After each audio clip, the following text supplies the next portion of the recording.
So, what's in the box? We'll have a quick look over my shoulder. We've got a few little things. This is a Kawasaki ZX-12R. At the time, this was one of the most powerful production motorcycles in the world, and I owned one.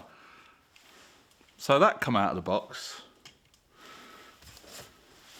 A French English dictionary and a book by Victor Hugo, L'Homme qui rit or something, I don't know.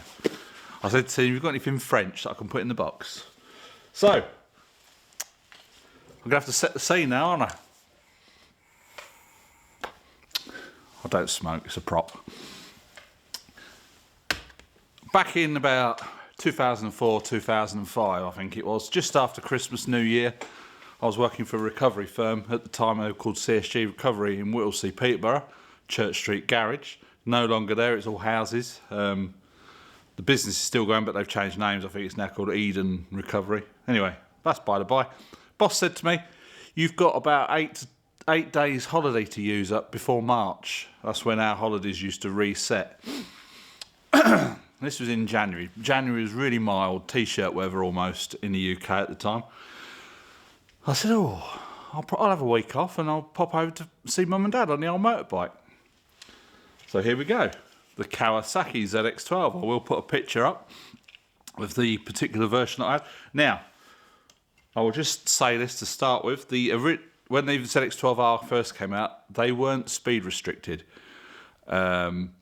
They were 190 horsepower. Most of that went to the wheel because you've not got a lot between the wheel and the engine on the motorbike. You obviously got the gearbox and the chain and everything. You got a bit of loss, but it was powerful, unbelievably powerful. I couldn't begin to describe how powerful it was and how fast it was. I say the original ones were they're all full power, but amongst all the manufacturers of the motorcycles at the time, they decided to cap the speed at 186 miles an hour to prevent the government imposing speed restrictions on high-powered bikes. I mean, 186 miles an hour is still slightly over the speed limit. I had one of the early ones that wasn't speed restricted, and they do say that it had 220 miles an hour on the clock. Not kilometres, miles an hour. And in theory, you could get it all the way around pretty much to 220. It's not accurate speed because your speedos are not right. But anyway, this was the full power version, the full unregulated speed version. I can't remember what number it was. But anyway. So yeah, I booked my ticket for the first week in February. Getting all excited, got all my bike packed up the night before, all my luggage on it, and got all my winter gear, boots, helmet, jacket, under thermals, 2 pairs of gloves. So I thought it's going to be cold. I didn't have heated grips on this bike, but we'll get to that in a minute. So yeah, I was travelling to France and I was crossing with a company called speedferries.com. This was a new startup. And they only had one boat at the time, and it was a catamaran. They used to go from Dover to Boulogne. So anyway, I think my ferry, the ferry to France was about 8:30 in the morning. Been in Peterborough, it's only a quick shoot down the A1, A14, M11, M25, round onto the M2, straight down into Dover, bish bash bosh. You know, especially on a motorbike, and there's not so many speed cameras in those days. You could get down there fairly quick. But anyway, I wake up at 4 o'clock in the morning, look out the window, and everything is white. I'm like, oh, shit. And my ex-wife at the time, she said, oh, cancel, don't go. I said, no, I says, we're only 5 minutes from the A1, that'll be clear, and then motorways all the way to Dover, it'll be clear, and it'll be fine in France. Anyway, get down, have a little cup of tea, and this, that, and the other, set off. Slippery as arseholes coming out of our road, all the way up through the industrial estates of Peterborough, up to the A1. Now, this is the 4-lane part of the A1, and I'm thinking, that'll be clear.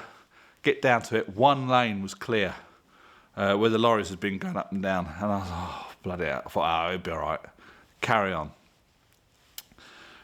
it was on and off. So I couldn't open it up, give it any beans or anything like that. I've got a bit of luggage on the back strapped to it. I think I had a bit of a tank bag on there with all my directions. This was pre-sat-nav, so I had a little pocket map book for France, and I just had pointers where to head for on the signs. I'd already done it in the car a couple of times, so I sort of had a bit of a gist of driving in Europe.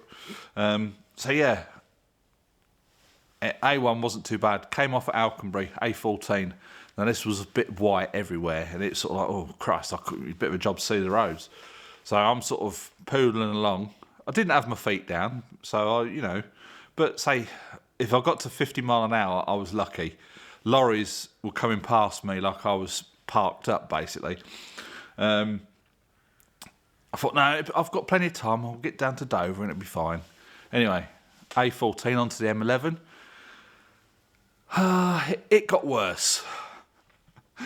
Where it was snow and the lorries had driven over it, it had turned to slush, and then that had frozen. Bearing in mind this is sort of like, by this time, about 5 o'clock in the morning. I'd say I was due to set off at 4, so I got up a bit earlier. So yeah, set off at 4. This was about 5 o'clock in the morning. The slush had frozen, and it was trying to ride a sports bike like this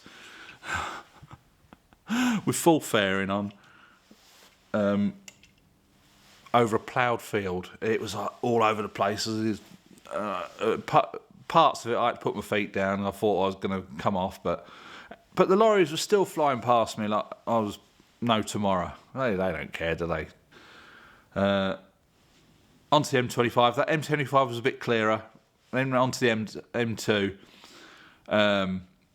It was a bit hit and miss there as well.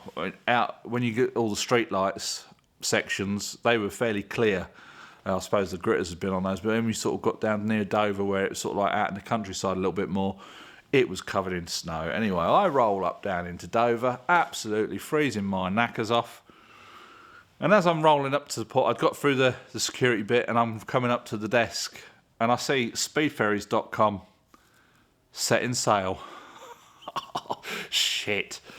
I pulled up to the window, and the bloke says, "Are you for that boat?" I went, "Yes." And he went, "Oh," he said, "well, you're going to have to wait for it to come back," because they only had one boat, so you had to wait for it to come back from France so you could get onto the next sailing, which was going to be about 11 o'clock, at 11:30 in the morning, I think. It was only about an hour's crossing to Boulogne on this catamaran. Now, normally they turn people away until he'd come back, but he said he saw how cold I was. He said, "Look, I'll tell you what, park up. I'll give you a lane ticket number and that. Go and park up and then go inside and get warmed up." So I did that. Anyway, I'm sitting there waiting, and then obviously it comes up on the thing that they're due to board. So I'll go and get on the bike, ride it up in there. They strap the bike down. I thought, oh, thank God for that. At least I can get into France, and that'll be it. Anyway, bear in mind, this is the longest day of my life. So, roll into Boulogne at about 11:30 in the morning. But then I'd forgotten France is an hour in front. So that then becomes 12:30. And bearing in mind it's in February, short days. So, I thought, right, got off Boulogne, glorious sunshine. They had snow, they'd ploughed the roads, but the snow was piled up about 18 inches either side of the road where they just cleared it. It was dry, and I thought, oh, fantastic, I can make some time up here. I thought, just get past Paris and I'll be fine. And I got held up in traffic. Bearing in mind, in this weather, you don't really want to be doing anything stupid on a motorbike. It would only do about 120 miles to a tank full of fuel. So that became problematic. If you had a digital fuel gauge, this is back in the day when digital technology on dashboards was in its infancy, and it had like little blocks, and they used to count down. But when it got down to the last block, it used to flash a little bit, and then it's like, oh, we're running out of fuel, and you didn't have a reserve tap or anything. You had to, if you got that last one and it started flashing, you need to get some fuel pretty quick. Of course, they're spaced apart fairly far, and I managed to get fuel. And you know, if I was coming up to 90, 100 miles, I think, oh, I'll just pull in and get some fuel. So I thought, right, I'll just get past Paris, get round that peripherique, because that was a bloody nightmare. No matter what time of day I've been on the peripherique, it is busy. Even at 3 o'clock in the morning, 6 o'clock in the morning, it's traffic. So anyway, I thought I'll get past Paris and I'll get south of Paris and I'll phone Mum and Dad up and give them a progress report. And so it gets dark while I'm going around Paris, and I get out the other side and I pull into a thing, fill up with fuel. I phone my mum up and she said, oh, where are you? Expecting me to be at the end of the drive or something like that. I said, I've just got past Paris. And she's like, what? She said, well, your tea will be ruined. Egg and chips that night. Well, of course it'll be bloody ruined. So I thought, right, okay. So I said, right, I'll get on, and if I get stuck, I'll call you. Anyway, it got dark. It got later and later. Of course, from Paris to Mum and Dad, it was still about another 300 to about another 500 miles after Paris. And it got dark, as I said, and the stuff they put on the roads twinkles in the headlights. It's not like salt or anything. Of course, to me, it looked like ice. And so I'm like 50 mile an hour maximum, and cars and everything were flying past me. I thought, well, I daren't, on this bloody powerful motorbike. And I pulled into the filling stations. Forecourts were covered in ice, and it was just a bloody nightmare. And at one point, I pulled into a filling station, and the outside temperature was -12. This is getting silly. And I was having to pull in, fill up with fuel, put both my pairs of gloves on the exhaust pipe to warm up. I'd pay for my fuel, and I'd just stand there warming my bloody hands. It was so bloody cold. I've never been so cold in my life, and I had thermals on, winter gear. I got to Limoges, and I think I pulled in for fuel just before Limoges, and I phoned up back home, the ex-wife, and she said, oh, go to a hotel. And I was like, well, we're only 70 kilometres, or maybe a bit more, to Mum and Dad's, so I'm not paying out for a bloody hotel just for the short little bit. I've done all the miles, I just need to get that last little bit. Of course, it got to a point now where it wasn't just snow and ice, it was freezing fog. And I'd never experienced this phenomenon before, because I've obviously been in freezing fog, but in a car. I had to have my visor open because I think I had a tinted visor and I couldn't see a bloody thing when it was closed, so I had that open. My eyelashes froze together. I'm sort of like trying to open my eyes in the helmet. I think, I know I'm tired, but come on, what is going on here? So I pulled over and looked in the mirror, and my eyelashes had obviously, the moisture from the fog had sort of gone on my eyes, and the eyelashes were freezing together. It was that cold. I've never experienced that before. I never will experience it again, hopefully. Anyway, gets to the very last exit on the motorway near to Mum and Dad's house. And I thought, well, this last little bit's going to be treacherous because it's in the bloody hills of Carrez. It's going to be slippery, icy, and ups and downs. And obviously you can't see the edges of the roads. So I took my time. And anyway, I got to the bottom of Mum and Dad's drive at 1:30 in the morning. Bearing in mind, I left Peterborough at 4 o'clock the previous morning. I'd been on the motorbike all that time. And so I tried riding the bike up. If I'd have come from the other direction, I might have been able to get the run up to get up the first steep bit. But I came from the other way, and I had to do a bit of a hairpin at the bottom of their drive, and I lost all momentum, and I wouldn't be able to get up because the first bit of their drive was quite steep. So, bloody hell. So anyway, I phoned my dad up. I says, look, you're going to have to come down and tow me up. I didn't want to leave the motorbike down there. Might get pinched. Obviously, I was living in the UK. You think of that sort of thing, don't you? I didn't need to worry about it, really, because nothing like that happens in rural France. Well, not to my knowledge, anyway. Anyway, so all that way, all that bad weather, and I managed to stay on the bike. Get to Mum and Dad's house. He comes down. He had a Vauxhall Frontera at the time. And reversing down his drive, he couldn't stop. He nearly bloody cleaned me up, didn't he? So I'm trying to push my bike backwards in the snow to get away from his car, which is out of control down the drive. And I'm like, oh my God, here we go. All this way with hardly any mishaps. No, I've not come off or anything. And he's going to clean me up at the bottom of his bloody drive. Anyway, he managed to get some kind of control over the car. We put a bit of a tow rope on his tow bar, and I just sort of wrapped it around the forks and held onto the loose end on the handlebars, and he towed me up. And oh my God, was I ever cold? And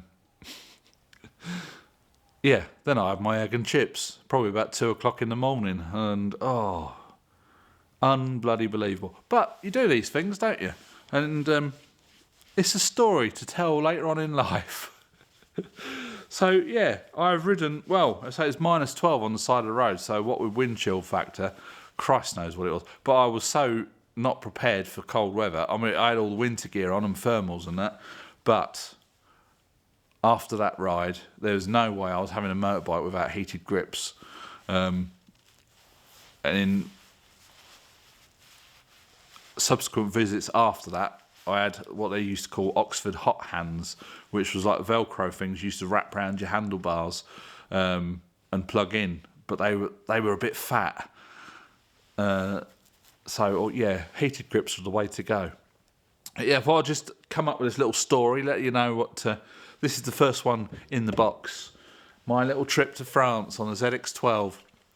And while I was here, I've got a bit of a story for the way back as well. I decided to change the front tyre while I was here. Luckily, there was a motorbike shop in Toul. We went down there, gave them the dimensions. He said, yeah, bring the bike down and they'll fit it. They did that. Perfect. On the way back, I set off, give myself plenty of time for it. Don't want that to happen again. Bimbling up all the way up through France.